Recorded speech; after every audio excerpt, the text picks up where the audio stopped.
beautiful place to hear the blind, the lame, the sick. We welcome you on this day. We're glad that you have come to spare your day with us. Here to present us this beautiful place to hear the blind, the lame, the sick. As was witnessed all over the country in the recent years, especially during the onslaught of the COVID-19 pandemic, health centers can come under a lot of stress and strain. This makes the strengthening of health systems the dire need of the hour. In these circumstances, the government of Meghalaya, under the able leadership of the Honorable Chief Minister, has been able to steer the state towards a steady path by continuously striving to improve the health infrastructure. I am overjoyed indeed that with your unprecedented support and cooperation, we are all here today to witness this vibrant and inauguration of this hospital, which is a long-cherished dream of the people of the district. We wish to thank you most profoundly for your support throughout. Something we can't see or we can't assess or we are not aware of, then obviously the anxiety goes up. And therefore, to fight against an enemy like that had been a great challenge.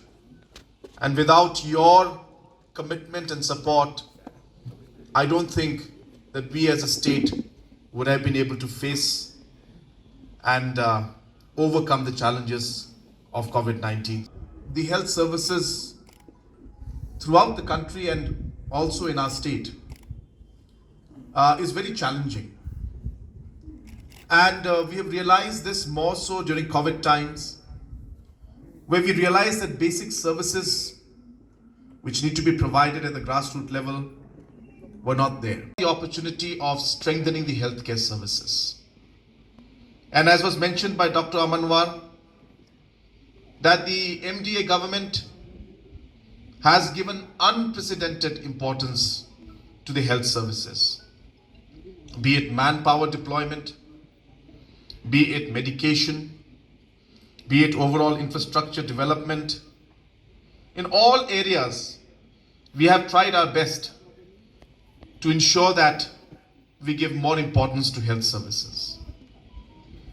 In the last 2 years, through many schemes, including the state government schemes, including the World Bank scheme of about 300 crores, different sub-centers, PHCs, CHCs have been upgraded, and many more in terms of infrastructure, that is, and many more will be upgraded as we move along through similar funding that is given by World Bank as well as by the state government. That there are many services that we can give in existing sub-centers and PHCs and CHCs without having to invest too much.